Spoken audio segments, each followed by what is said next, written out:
En este vídeo vamos a ver 6 reglas de inferencia. La primera es la del modus ponens, que nos dice que si tenemos como premisas un condicional y su antecedente, recordemos que las premisas era todo lo que se situaba encima de la línea. Entonces nos dice, si tenemos como premisas un condicional, vemos que aquí tenemos un condicional entre P y Q, y su antecedente, es decir, el antecedente es lo que se encuentra delante de la flecha, ¿vale? En este caso la P. Así que aquí tenemos un condicional en la primera premisa y el antecedente en la segunda premisa. Vale, pues si tenemos como premisas un condicional y su antecedente, se infiere como conclusión el consecuente. La conclusión dijimos que era lo que se situaba debajo de la línea, ¿vale? Y el consecuente pues es lo que se encuentra al otro lado de la flecha, en este caso la Q. Entonces, si tenemos como premisas un condicional y su antecedente, se infiere como conclusión el consecuente. Vamos a traducir esto a nuestro propio lenguaje para ver si se ve un poco más claro.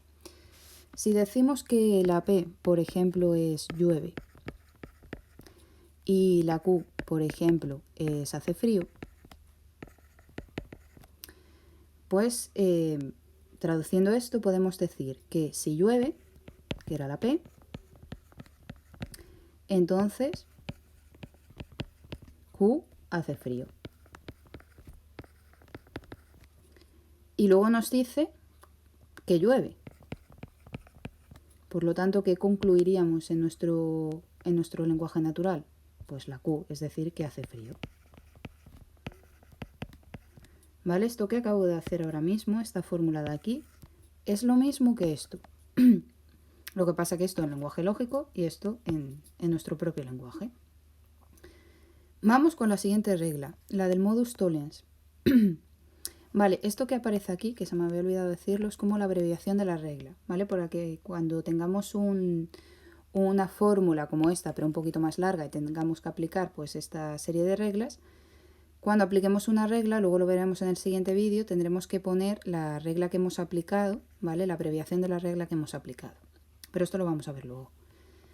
A ver, el modus tollens lo que nos dice es que si tenemos como premisas un condicional, ¿vale? En la primera premisa vemos que tenemos un condicional y la negación del consecuente, es decir, la negación de la variable que va detrás de la flecha, o sea, si tenemos no Q, pues entonces inferimos como conclusión, que es lo que se encuentra debajo de la línea, la negación del antecedente, es decir, la negación de lo que va delante de la flecha, en este caso de la P. Vamos a utilizar el mismo argumento de antes para verlo en nuestro propio lenguaje. Habíamos dicho que la P era llueve y que la Q hace frío. Vale, pues la primera fórmula nos quedaría si llueve, que era la P, entonces nuestro condicional hace frío, que sería la Q. Lo que pasa que aquí tenemos ahora negada la Q, entonces es como si nos dijera que no hace frío. Por lo tanto, pues en nuestro lenguaje, si nos encontramos con que si llueve entonces hace frío y no hace frío, pues entonces no llueve. ¿Vale? Y cuando apliquemos esta regla en una fórmula, pues pondremos su abreviación, que es MT, de modus tollens. Vale, vamos con la siguiente. Esta ya la habíamos visto con las tablas de verdad, que es la de la doble negación. La doble negación que nos dice, pues que si tenemos como premisa una proposición doblemente negada, como es en este caso, vemos que en la P nos encontramos con dos negaciones delante, pues podemos inferir como conclusión su afirmación. ¿Vale? No P es lo mismo que P, o viceversa.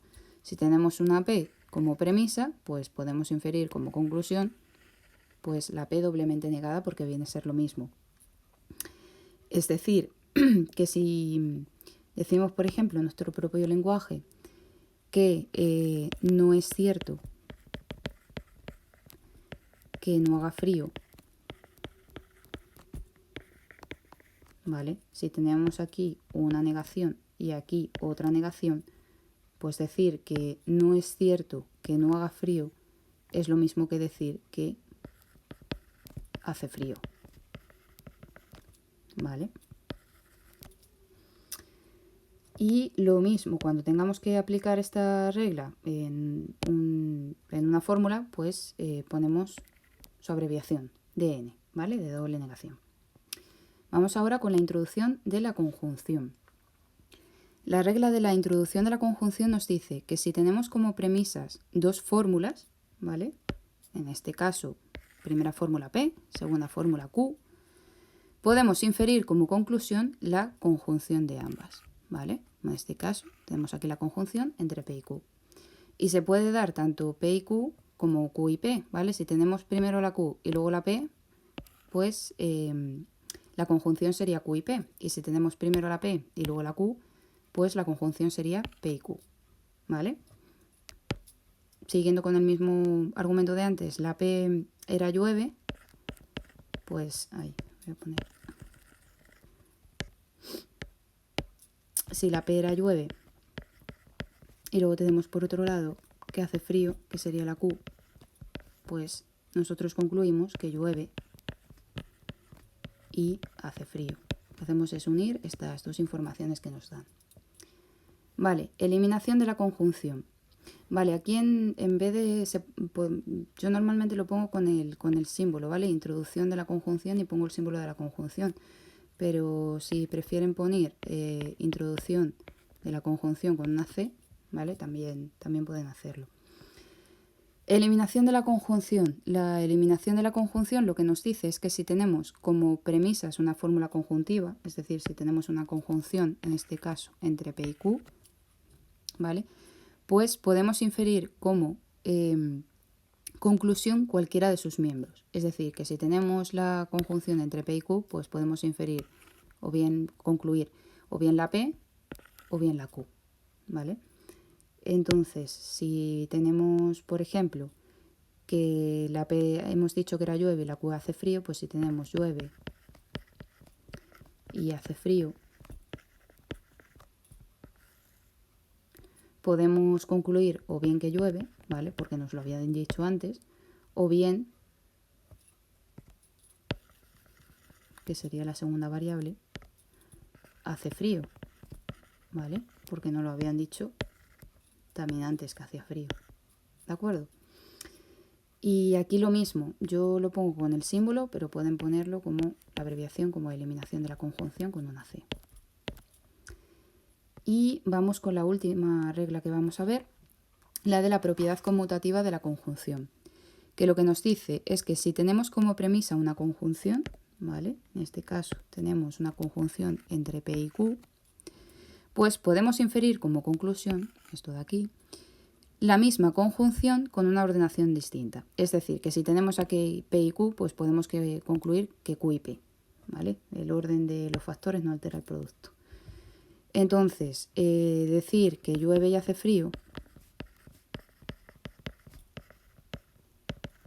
es lo mismo que decir que hace frío y llueve, ¿vale? De cajón. Entonces, la abreviación de esta fórmula, pues la vamos a poner como la P de propiedad, C conmutativa de la conjunción. En este caso yo pongo el símbolo, pero pueden ponerlo como propiedad conmutativa de la conjunción, con una C. Y ahora en el siguiente vídeo vamos a resolver una serie de ejercicios aplicando estas reglas que acabamos de ver.